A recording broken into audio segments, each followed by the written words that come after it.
Got to get it in. Does to Smith. Jabari for three and the win. Yeah! He got it.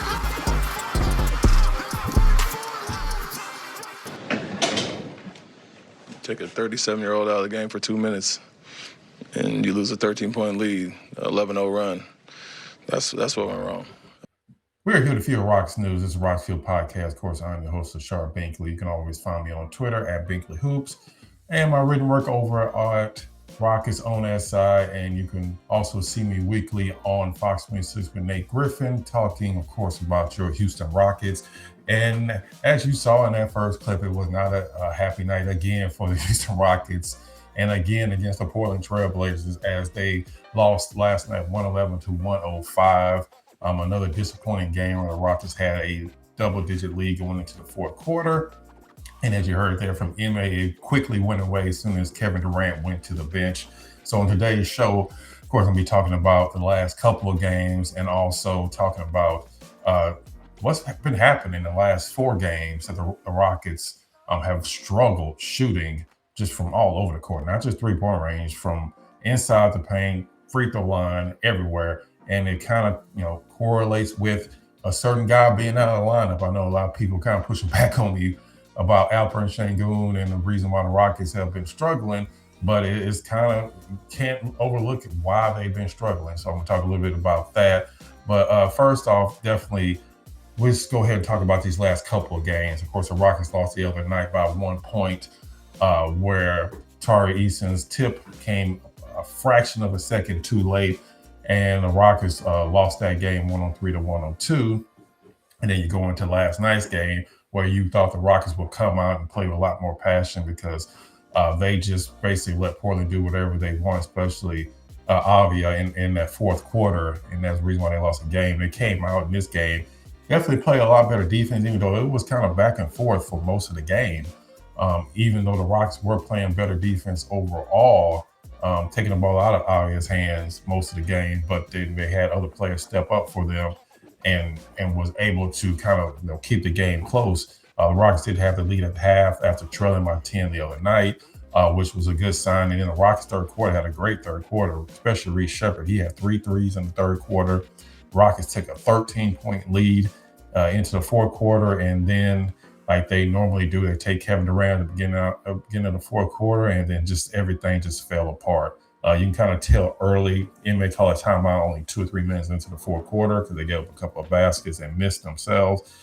And then it just got worse from there as Portland went on a 11-0 run in 2 minutes without Kevin Durant on the court. And after that, it was going to be a back-and-forth battle throughout the rest of the game. And the Rockets shooting just got worse and worse throughout the quarter. Jabari Smith had one of probably the worst quarters I've seen a single player have in a very long time, probably since the Trevor Ariza days when the Rockets missed those 27 threes. Jabari Smith went 0 for 8 in the fourth quarter. For the game, he actually started off decently enough because he struggled the last game. Reece Sheppard struggled last game, where Sheppard definitely picked it up in this game. But Jabari Smith definitely struggled in this last game. He just could not get anything going, especially after the half. The first half, he had a decent enough half. He had 8 points, was active all around the court. Percentage still could have been better, but at least he still was having a better game. And then that fourth quarter came, and man, he could not make a shot to save his life. And before I really get into the shooting part for the entire team, I want to just talk about this particular subject, because as you saw in that clip where Ime was talking about what happened when they took Kevin Durant out and how frustrated he was that it shouldn't happen just because a 37-year-old is out for a couple of minutes. But at the same time, Ime also has to take responsibility on this one, because sometimes you have to save players from themselves. Jabari's not going to take himself out the game. He's any NBA player is going to want to play regardless of how they're shooting. So as a coach, I know he didn't have a lot of options, because something I hadn't mentioned, Tari, unfortunately, was hurt again. He rolled his ankle early in the game. He didn't play for the rest of the game. Dorian Finney-Smith is still not anywhere near the point where he can play more than 10, 12 minutes a game, and he also was 1 for 7, so you weren't going to put him back in. Josh had some good moments, Josh Okogie, but at the same time, he's also struggled lately shooting the basketball. I'm surprised Aaron Holiday didn't play at all last night. But some of this has to be put on the coaching staff as well, because even though you didn't have a lot of options, you can't leave Jabari in there. When Jabari is 1 for 17 in his last 2 games from 3-point range, yes, 1 for 17, which is exactly what the Rockets shot from 3 last night. The Rockets only made 1 3 out of 17 attempts last night in the fourth quarter from 3-point range. Again, it kind of reminds you of the Golden State game, Game 7 in 2017, unfortunately. But as a coaching staff, you have to take Jabari out of the game. I don't care if you put Jayshawn Tate in there. You have to do something different. You can't just keep rolling out the same plays, the same players, especially when Jabari can't make a shot to save his life. You got to take him out the game. So that part, and I'm usually not one to kind of go overboard with takes from one game, especially in an 82-game season. But that one was a big part of it, was on MA's decision or lack of decisions. You got to bring in Jabari. You got to bring in Aaron. I don't care if it's a matchup problem. I don't care if you have too small a lineup. You got to do something different, because you see the game is slipping away fast. And on the road, especially since the Rockets struggle on the road lately, you can't let the momentum get taken away from you, especially in the fourth quarter, especially with a crowd like Portland. Portland got one of the best crowds in the NBA. And just real quick, man, Portland is already has a really good roster, and they're missing Drew Holiday. Scoot Henderson hasn't played all year, and Jeremy Grant also didn't play yesterday. So that just kind of just tell you, like, man, the Western Conference is just completely stacked from almost from top to bottom. And now with this loss, the Rockets are like only a half game in front of Phoenix for a play-in spot. Again, we're only 35 games into the season. Every team kind of goes through these slumps, but you can't keep losing these type of games in the Western Conference, or you're going to be fighting for a 7-8 seed in a play-in spot, something you don't want to do as any team, especially for the Rockets. So, yes, the Rockets players have to do better overall, but some of this is also on MA and the coaching staff. They have to do a better job as well with their rotation, because last night that rotation was not good at all. I mean, it's just no way around that. But again, 35 games in the season, it's a long season. Every team goes through these bad stretches where they just can't make shots. And the Rockets are definitely in one of those bad stretches. And that kind of leads me into my main topic of the day, and that's the Rockets shooting the last 4 games. And no coincidence that the last 4 games, Alperen Sengun has played a total of 1 minute, which he did against the Dallas Mavericks when he got hurt on January 3rd, the first minute into the game. And he hasn't played since. Initial diagnosis was that he will possibly be out up to 2 weeks, but then MA said before the last game, he said that there's a possibility they get him back sooner than they're expecting. And I think they're probably going to reevaluate him either today or tomorrow, and we'll kind of get a better idea. But if I had to guess, I would say he's back for that Oklahoma City game on Thursday, a game on which I'll be out at, of course, giving you pre and post game.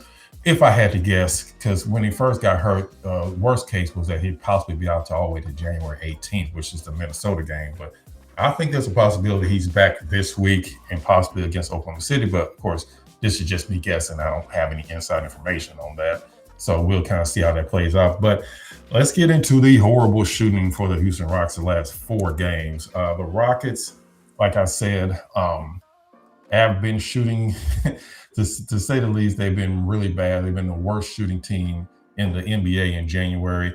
And their 4 worst shooting games of the entire season have happened in the last 4 games, which Alperen Sengun has played 1 minute. Before I get into the numbers, I know a lot of people are kind of pushing back on me on Twitter, saying that, yeah, but they've had a lot of open shots, and they have those same shots when Sengun is out there and he's have to make shots. Part of that's true. They have had a lot of open shots and they're just missing them. But it's also true the Rockets are taking a lot more threes than they normally do. The Rockets are not a good enough team. I know they've been at the top of the league in three-point centers for most of the season, but that's just because they've taken a really low volume on three-point shots. For most of the year, they've been 29th or 30th ranked in three-point attempts. Now they're starting to take 40-plus three-pointers a game when they're only taking around 25 to 30 a game, which is exactly where they need to be, because they just don't have enough good shooters to take 40-plus threes and depend on making 20-plus three-pointers to win games. It's just not a good enough shooting team. And now you're seeing the volume go up because they don't have that inside presence that Alperen Sengun brings. And they don't have another guy besides Durant that's going to force double teams. And when you're not able to get that inside scoring and have variety on your offense, and you're just dependent on making threes, and you're not a great three-point shooting team on high volume to begin with, this is what you get.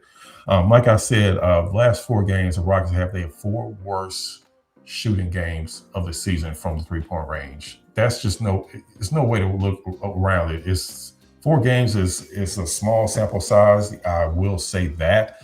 But when it's 4 games in a row and you've already played 35 games and it all happened when Alperen Sengun is out the game, you got to start to look like maybe Alperen Sengun is a big reason for that. Is it all Alperen Sengun? Of course not. There's other factors in it because the Rockets are also, the last couple games, the Rockets have missed a total of 18 free throws in those 2 games, and they lost by 7 points. That's something else that you can't have happen. They missed 9 free throws again last night, lost by 6 points. They missed 9 free throws in the game a couple nights ago, and they lost to Portland. They lost by 1 point that game. So that part doesn't necessarily have anything to do with Alperen Sengun, but to say that a lot of it doesn't have to do with Sengun, you can't look at the numbers and believe that, because the Rockets absolutely need his inside presence. They need him to be able to force defense to have to do different things other than forcing the ball out of Durant's hands, and then you have nobody else that can score consistently. And we've seen that, even though Amen Thompson has been pretty good during that stretch. So don't get me wrong, he's definitely been one of the only other players that's actually stepped up. But you need that post guy, Alperen Sengun. You need that guy that can score inside. You need the guy that's also one of your best, if not your best passer on the entire team. So not having Alperen Sengun has been a big reason why the Rockets have struggled shooting from the outside these last 4 games. But again, free throw shooting is a big part of it. They struggle from the free throw line. They've also struggled just scoring in the clutch. I mean, man, it could be even worse if it wasn't for Kevin Durant making that game winner against the Phoenix Suns a few nights ago, because the Rockets had easily lost that game in overtime. And man, now you're really looking at some bad play of late. So Durant saved them in that regards as well. And also, I don't want to go too far without forgetting that Kevin Durant did make history last night, even though it's kind of lost in the shuffle of another bad loss. He passed Wilt Chamberlain for 7th all-time on the scoring list. I mean, I just don't want people to kind of underplay being able to watch Kevin Durant on a night-in, night-out basis. I think something most Rockets fans never thought they would see before this season, being able to watch Durant move up the all-time scoring list. You're talking about 50, 60 years of NBA play. And now he just passed one of the greatest players of all time, Wilt Chamberlain. He'll pass Dirk Nowitzki here pretty soon, probably in the next 1 or 2 weeks. He'll pass him. Outside chance of passing Michael Jordan. That's a little bit further out, but at the very least, he'll pass him early next year if he doesn't do it by the end of this season. So you're watching one of the all-time greats. You definitely don't want to take that for granted. But again, the Rockets are definitely struggling right now. And one of the other reasons I think they're struggling that a lot of people are probably not going to talk about, and I know a lot of people don't want to hear it because of excuses, but it is what it is. The Rockets, the schedule was caught up to them. Beginning of the season, the Rockets had let's just be honest, had one of the easiest schedules in the NBA. They had multiple days off between games. They had played the less games. Now it's kind of flipped on its head. It's went 180. The Rockets now have played the least home games of any NBA team. They played, if I'm not mistaken, 12 out of 18 since December 1st. I could be wrong, but that's just kind of off the top of my head, on the road. And now those games are catching up to them. Now you have another road game tomorrow against Sacramento team that's already beat you. And that's not going to be an easy game, because despite Sacramento's record, they still have decent enough players that if you go out there and do what the Rockets have been doing lately, which is shoot bad, turn the ball over, and not make plays in the clutch, they could easily lose that game on Sunday too. So it's definitely not a given the Rockets even win that game on Sunday. So the schedule is starting to catch up with them. Injuries are catching up with them. Kind of a bad combination for the Houston Rockets right now. But again, every team goes through this. It's early in the season. The Rockets still have a chance to, of course, turn it around. We're only 35 games in. The Rockets are still 22-13, and it's not like they're 13-22. That's when you should really be concerned if that was the case. But at the same time, you can't keep losing this game. Like I said, Western Conference is way too tough. We see, Portland's not even a 500 team, And the way they've been playing the last couple of weeks, they've been one of the best teams in the NBA. I think they've won either 6 out of 7 or 7 out of 8 games in their last 8 games. So you can't take any team for granted in the Western Conference now. So the Rockets, at the very least, better turn around pretty quickly because they're going to be falling down their playing spot, trying to fight their way out. And one other thing before I wrap up the show that's is concerning is that Kevin Durant is playing way too much. I think Emma talked about this as well.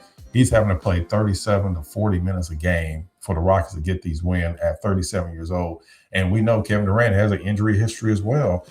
And you can't keep depending on Kevin Durant to go out there and play 40 minutes a game just to win games and then expect him to be ready to go in the playoffs. It's just not going to work. So I really do think the Rockets are going to make some type of move. I don't think it's going to be a major move because it's just the way their salary cap situation is right now. It's going to be really hard for them to make any type of major move. To do any major move where you've got bringing in guys making $30, $40 million a year, you would have to trade Fred VanVleet. And Fred VanVleet basically has an implied no trade clause where he can tell a team, I'm not going to sign with you after my contract is done next year. And then the team more than likely is not going to want to take him. So that's the problem with trying to trade Fred VanVleet. He would basically have to agree wherever he's going to. So you're going to be talking about smaller trades of guys making $15, $20 million a year. And then more than likely it's going to be a point guard or a guard that can help the Rockets out. Because right now the Rockets definitely need some type of help in the backcourt, especially. And when you're talking about $15, $20 million range, that's when it gets kind of tricky because the type of players that you would love to have aren't probably making $15, $20 million a year. And Jabari Smith, even if you want to trade Jabari Smith, his contract doesn't kick in. His new contract doesn't kick in until next season. So you don't really have a lot of guys making a lot of money outside of Alperen Sengun and Kevin Durant, and you're not trading either one of those guys. So it's going to be really interesting to see what the Rockets do before the trade deadline, but I think they have to make some type of move. They can't stay pat with the team they have. They got to bring in some type of guard that can help out, especially a guard that's a distributor that can kind of help run this offense because a lot of times they are struggling, especially in clutch time, to get any type of real offense going, and you can't keep trying to depend on Sengun and Kevin Durant to be your point guards. They're supposed to be your finishers, not your guys that's getting everybody else involved. So, like I said, a lot of interesting things coming up for the Rockets. It's a tough stretch for them right now. They definitely need Sengun back ASAP. No other way around that. So I guess we'll kind of get an idea maybe today or tomorrow whether he'll be back next week. I'll definitely be out at the Oklahoma City game on Thursday, bringing y'all the pre and post game. I definitely want to say thank you again to everybody that subscribed to the channel. If you're not subscribed, definitely hit that like button, subscribe. It definitely helps me out with the algorithm. And let me know down in the comments, what do you think of the Rockets' rough stretch? Do you think it's mostly because Alperen Sengun has been out? Do you think it's another reason? What do you think of Emma's comments at the beginning of the show? Do you think he has some of the blame in all of this? So definitely let me know in the comments what you think. And as usual, I appreciate all the support. And make sure you check out the next episode of Rocket Fuel Podcast.